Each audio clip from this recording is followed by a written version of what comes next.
I was moving on doing my thing, and she said she was seeing somebody, and close to a year later, I'm sitting in the bar, and there's a commotion. I turn around, and this guy's got this gal by the throat up against the wall choking her. And I got tunnel vision on him. I had him by the throat, snatched him up, and I kept saying, how you like it, how you like it? And I kept hearing somebody say, please stop. And I didn't stop. I choked him till he went unconscious. And I thought, oh shit, I got a pitcher of beer sitting at the bar. These fuckers are going to be pouring themselves drinks out of my pitcher. And I turn around, and there's Amy standing there. It was her that he was choking, but I didn't recognize her until after he was unconscious, and I was just gypsying and bouncing around, and she bounced around with about 6 to 8 months. We were sleeping on homies' couches, and then I got a hotel room, and them hotel rooms got bullet holes in the walls and shit.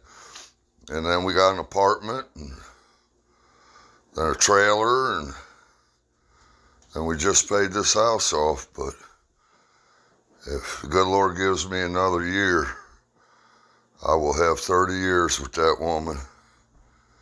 And, I was a hoe like Nate back in the day. I was a little butterfly. I went from flower to flower. And if somebody had told me even on my wedding night, you will be with no woman but her for 30 years.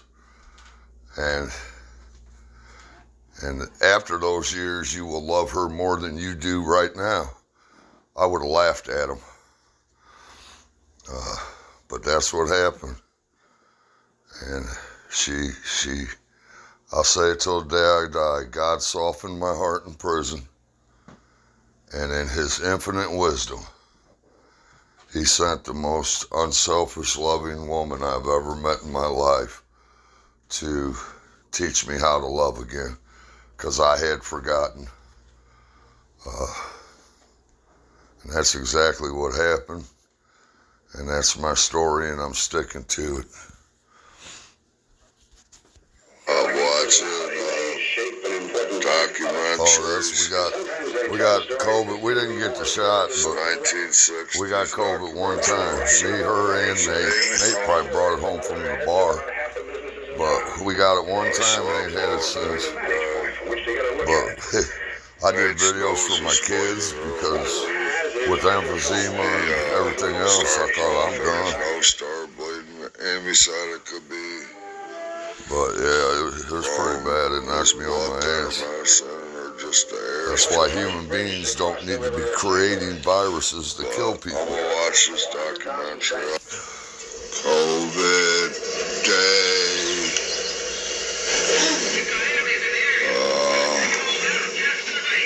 It's day 5 or 6 of COVID.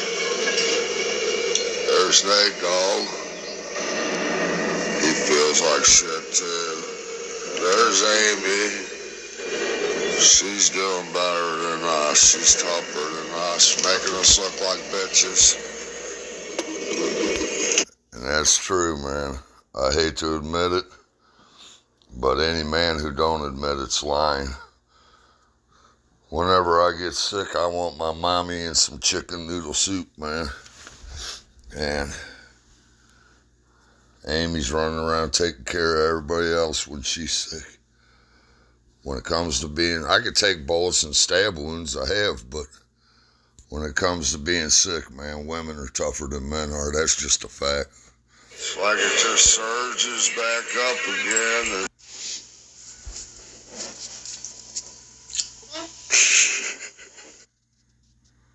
I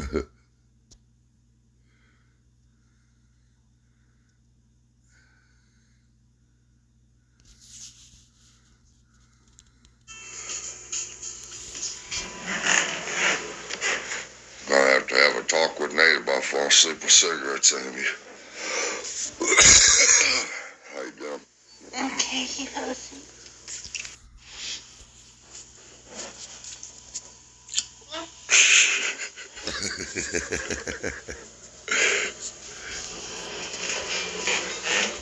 Our journey together. Woke up this morning.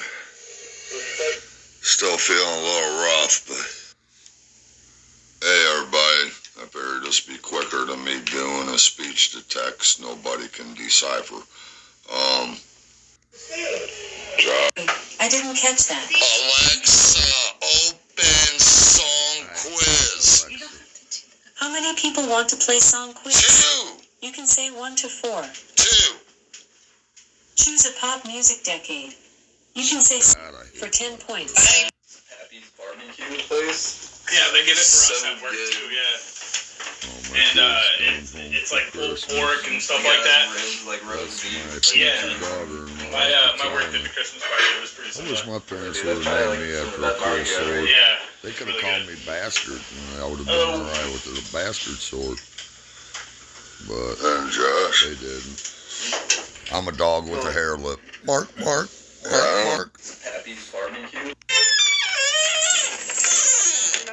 Look what I found.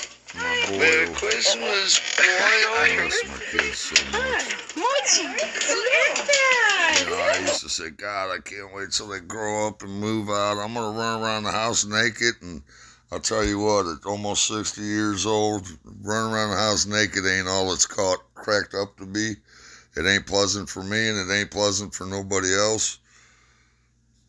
I miss my kids bad, all of them. When you spend your whole life raising kids and then they're gone, it's like, what do I do now? I'd give anything just to wake up in the middle of the night and take a leak and step on a Lego, you know? It's too damn quiet. But thank God they're all productive members of society. They all work. They're not on drugs. They haven't been to jail. And they got to grow up watching a man and a woman love each other and not seeing a woman beat on and getting beat on themselves. I broke the chain. It ended with me. My children didn't have to grow up with that, and that's something I'm proud of. But it's easy to love Amy. I mean, anybody got a problem with Amy and my friend Dolly? They're very much alike. But anybody got a problem with either one of them, I'd say the problem probably lies within yourself, you know, because they're both just incredible, unselfish, loving human beings. Dolly promised me when I die she'll keep in touch with my Amy, make sure she's okay. So you know what I think of Dolly if I'm going to ask her to do something like that, because what I'm asking her to do is be there for the thing that I love most in this world.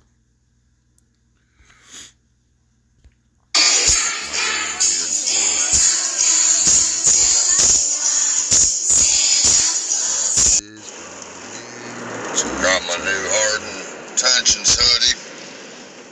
It's got that.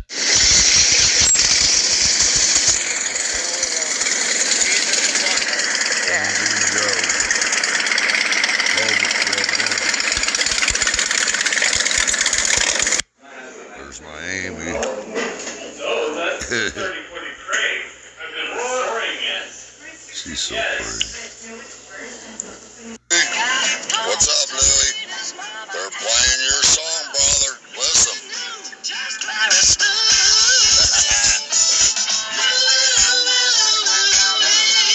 Yeah.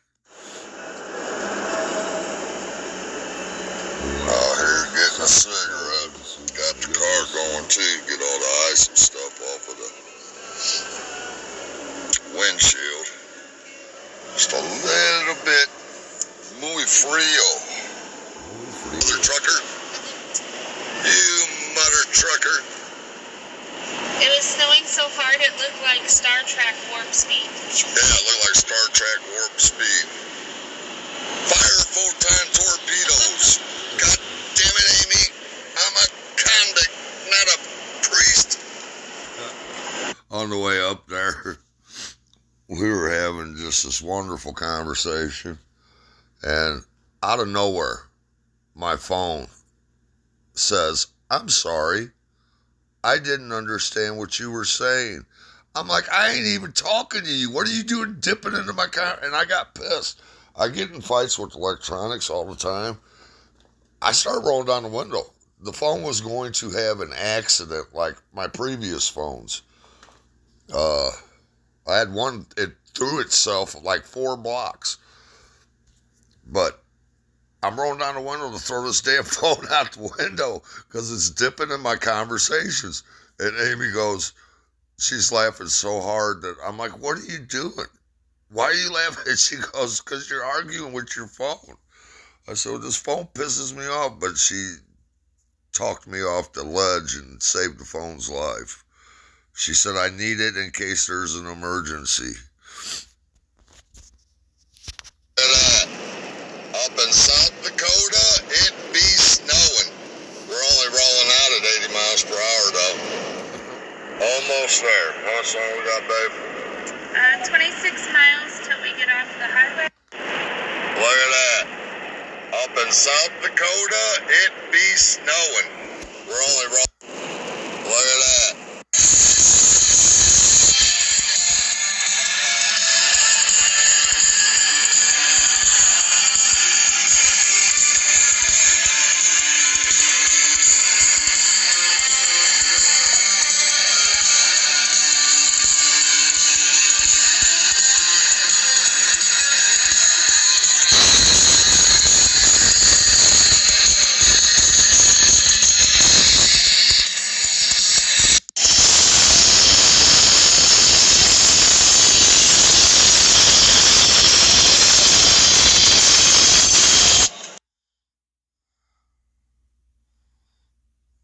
Yeah, the ride of the century every year.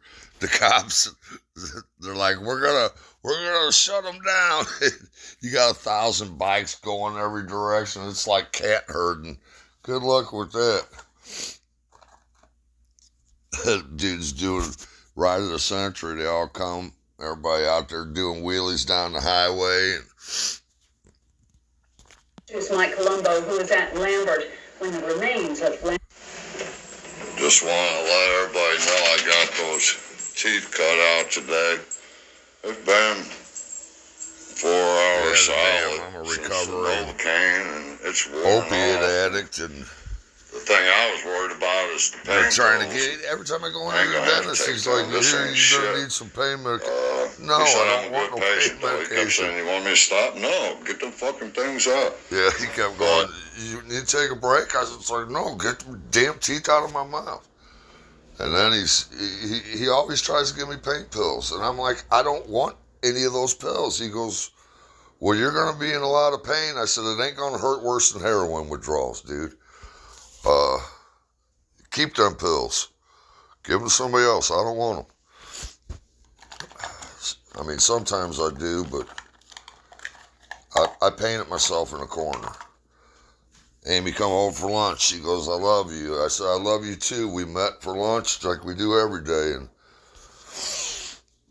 And this little voice in my head said, "How can you say you love her when you're spending thousands a month on dope?" And for 3 days, I tried. I tried as hard as I could to come up with a reason, a logical reason that I could say I loved her and still keep doing dope. And I couldn't come up with nothing. And I used to be great at coming up with reasons to keep doing dope. But I had to know that when I told my wife I loved her, it was real. So I did what every junkie would do. I said, "Okay, I'll quit for 6 months. And after 6 months, I can prove I love her and go back to it." So I quit for 6 months. And let me tell you, after 20 years of pain pills and heroin, the withdrawals were, I felt like I went through an exorcism or something. 1 week in bed. The 3rd day, I screamed about half the day. 6 months went by, and I watched my wife drive to work in the very first brand new vehicle we ever bought right off the lot. We finished paying the house off. When she was driving to work, she had her chin up in the air. She was so proud. And after 6 months, I said, Mark, if you go back to it, you're going to break her heart. So I haven't gone back to it because breaking her heart is just not an option. I remember my mom would put me in places trying to get me help. They'd always say, you can only quit for yourself. You can't quit for somebody else. You can only quit for yourself. That's bullshit. I didn't love myself enough to quit for myself. And I don't bullshit myself. So I just had to know that I had learned to love something more than myself. And I do indeed love her. She stood by me through a lot of shit, man. A lot of shit. She never blinked. She never flinched. And every time I've been hit hard, and I'm on one knee trying to get back up, I look around, and it's always my sweet Amy standing there. She's like the North Star. Always right there. Feet planted. And I wouldn't trade her for nothing. Absolutely nothing. I cannot be pulled off my wife. The devil tried that in Nogales, Mexico. They had that movie Weird Science. Whenever I was a kid, these guys take bits and pieces of women from magazines and make their dream woman. Oh my God, man. My buddy wanted to go down to Nogales, Mexico. I take him down there. We end up in a strip club.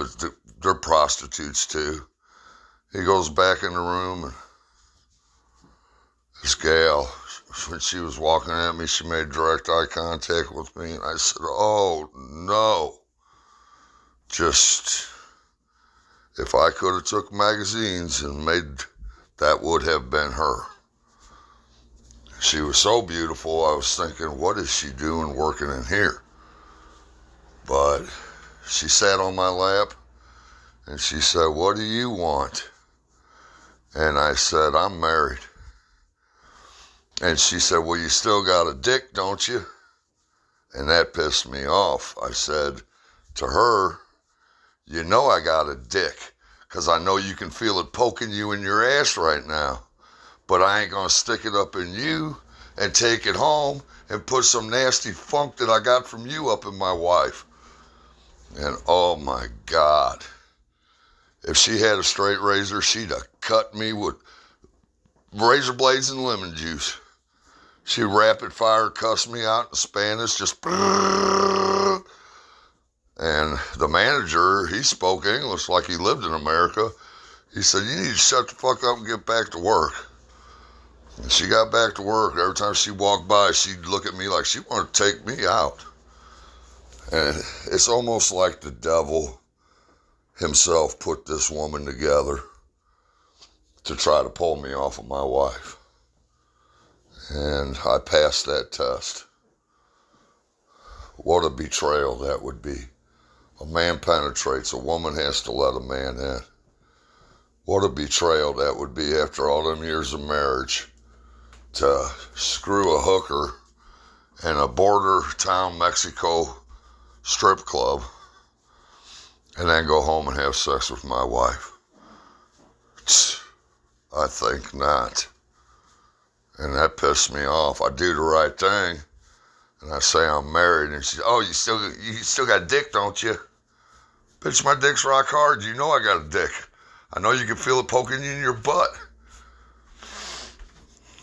Oh, I pissed her off, though.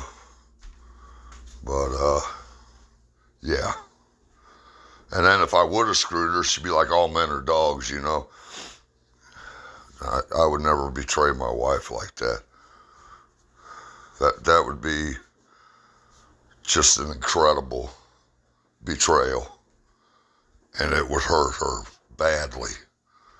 And that is not a fucking option. It's not an option. The one thing I've done right in my life is I have loved her. When I had my first grand mal seizure, I picked her up after work, and I got a tumor in my pineal gland. That's what started all this empathy shit.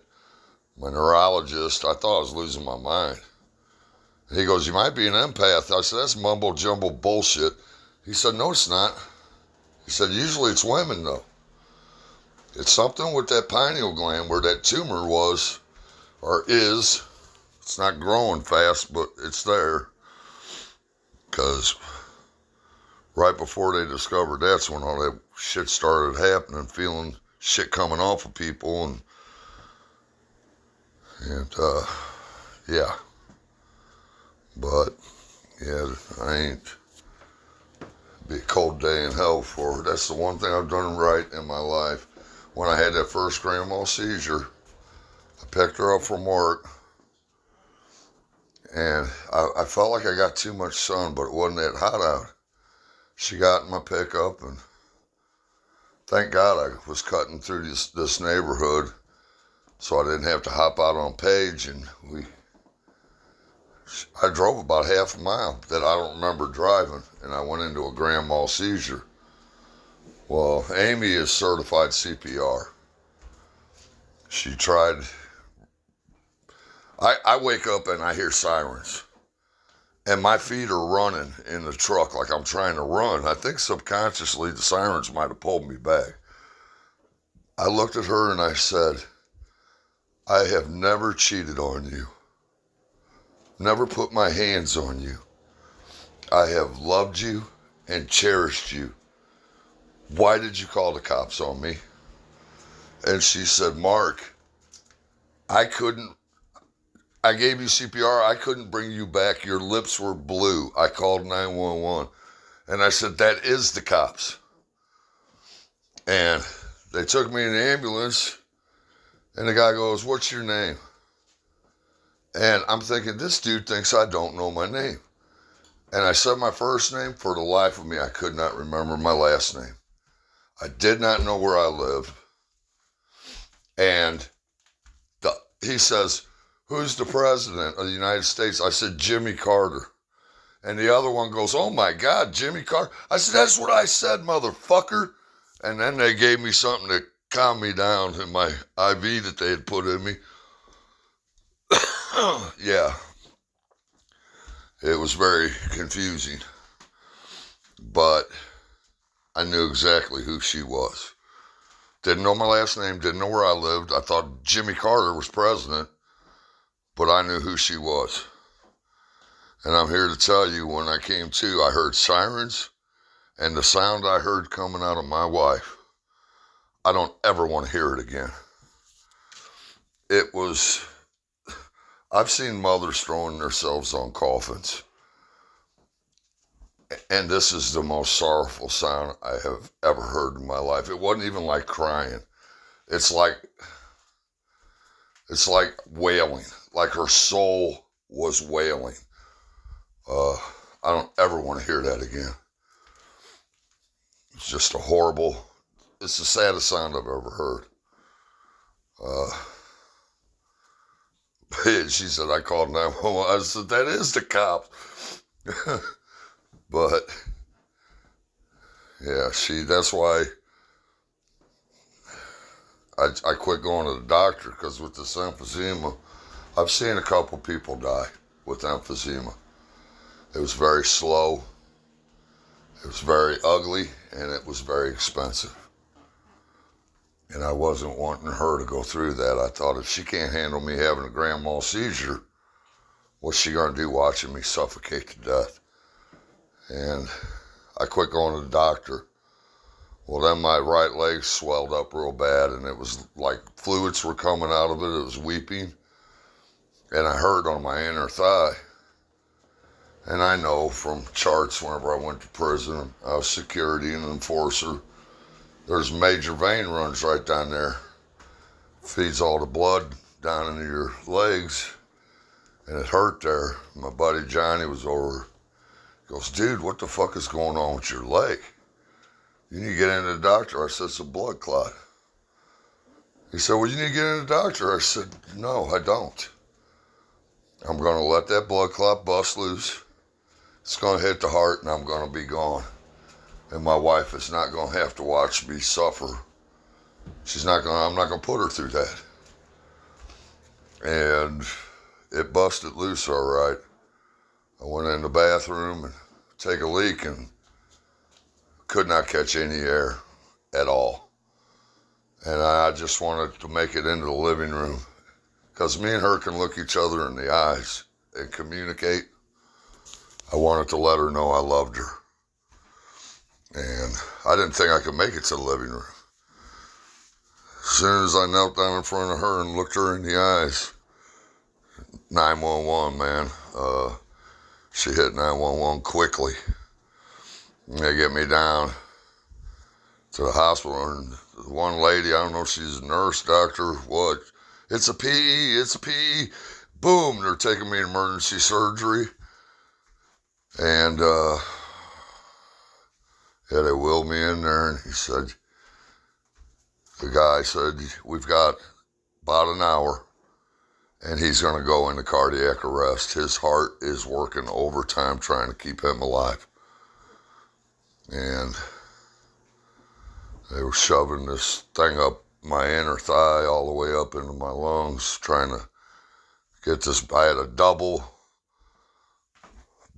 had a bilateral pulmonary embolism. It wasn't just one lung, it was both.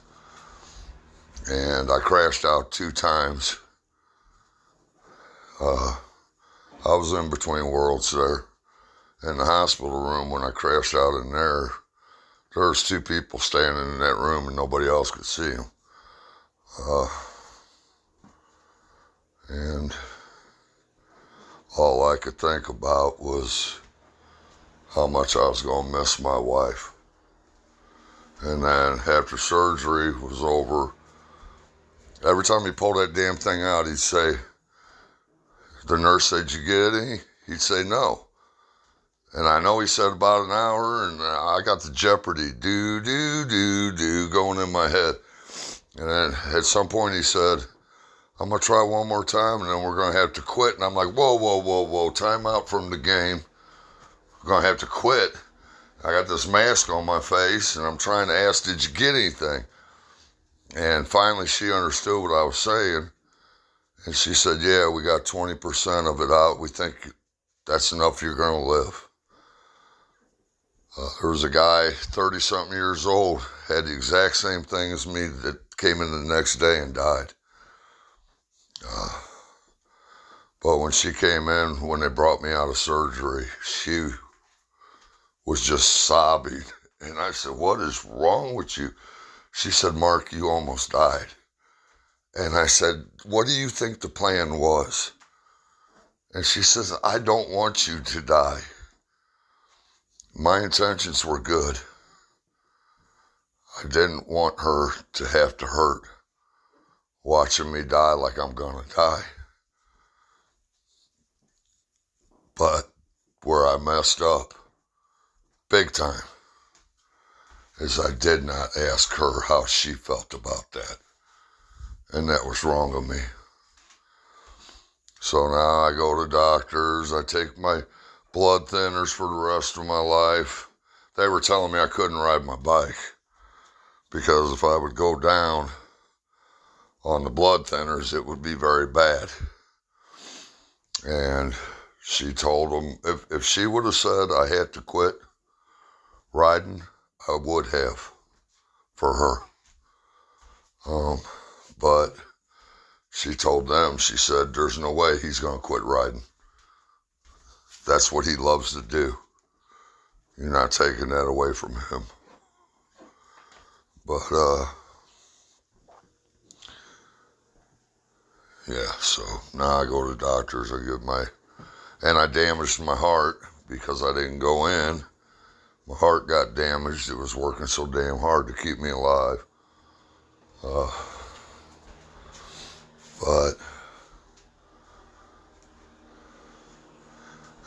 And she don't just go in with me. We go in last time, and she's like, yeah, you said you were going to give him a colonoscopy too when we were just getting ready to leave. I said, why do you say that? After we left, I'm like, why do you do that? Do what? I don't want him ramming no Roto-Rooter up my ass. Why you tell him that he said he was going to do the Roto-Rooter when he forgot about it? Well, you need to get that done. Then I found out I could just shit in a box and send that to him. And as long as everything comes back all right, I don't have to get the Roto-Rooter. So I send him a box turtle now. That was funny too. They wanted me to shit while I was in the hospital. They had this little thing that catches it in the toilet. I was all kinds of constipated. I didn't want to shit. And I had this dream. It was so real. I shit, and they're throwing like a ticker tape parade, like the Cardinals won the World Series or something. The nurses are in the conga line, and they're going, poo-poo on the potty, and they're kicking their legs out and shit, man. They have me up on their shoulders going down the hall. It's like the whole, and then I heard Amy. I must have been in between sleep and awake, and I said, babe, you missed it. She goes, what? I said, they had a big old party for me. I pooped. And fucking she went in the bathroom and looked, and that thing was still in there. She goes, you didn't take a poop. It's still in there, that thing. I was like, oh man, it was just a dream. It was a good dream though. I was like, man, ain't this some shit? I never seen nobody so happy me taking a crap in my life. Just poo-poo on the potty. I mean, they were doing like a conga line and shit. But I hadn't had no pain meds in me in a long time. And I was having some weird-ass dreams in that hospital. But yeah, I take my meds now. If she wants me to stick around, I will. That's my biggest problem with dying, is I'm going to miss her very, very much. But my buddy Dolly